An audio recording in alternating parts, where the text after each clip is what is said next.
যারা আউলিয়া আল্লাহ, এটা আমি বিশ্বাস করি। আল্লাহ কোরআনে বলেছেন, আউযু বিল্লাহি মিনাশ শাইতানির রাজিম, বিসমিল্লাহির রহমানির রহিম, ওয়া কাফা বিল্লাহি ওয়ালিয়া ওয়া কাফা বিল্লাহি ওয়াকিলা। আউলিয়া আল্লাহদের সাহায্যকারীও আল্লাহ, আউলিয়া আল্লাহদের উকিল আল্লাহ। বেশক আউলিয়া আল্লাহর দরবার যেগুলো, ওগুলোকে আল্লাহ রক্ষা করে, এটা আমি বিশ্বাস করি। যার জন্য আমার আতঙ্কিত হওয়ার কোনো প্রয়োজন বলে আমি মনে করি না। কিন্তু ওই নোংরা ভাষায় এক শ্রেণীর লোক মাইজভান্ডার শরীফে অকুত্ত ভাষায়, অশ্লীল ভাষায়, অশ্রাব্য ভাষায় ওনারা যে বকাবকিগুলো করছে, এগুলো আমার পছন্দ হচ্ছে। যার জন্য আমি কিছু কথা বলবো, এটা আজকে নাই বলি, কালকেই বলি, কথা বুঝলেন না?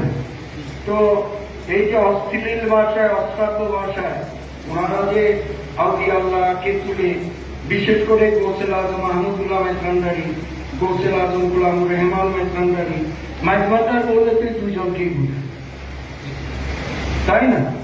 তারপরে ধরেন ওনাদের আওলাদে পাক যারা আছেন বা ওনাদের নাতি পুতিরা যারা আছেন, অনেকেরই মাজার হয়েছে, কিন্তু মূল তো গৌসুল আজম মাহমুদুল্লাহ মেজভান্ডারী, গৌসুল আজম গোলামুর রহমান।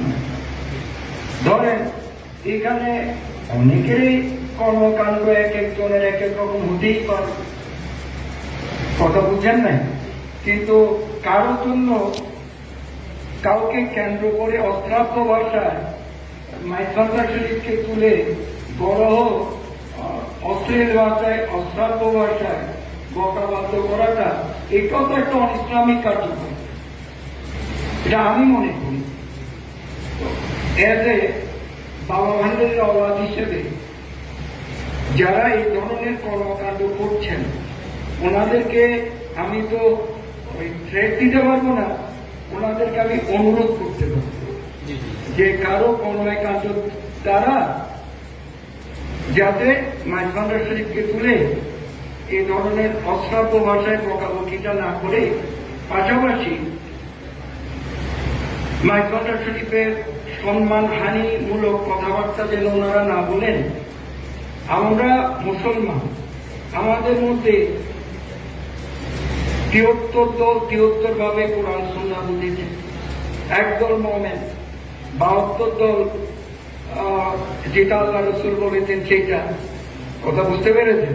তো আমার কথা হচ্ছে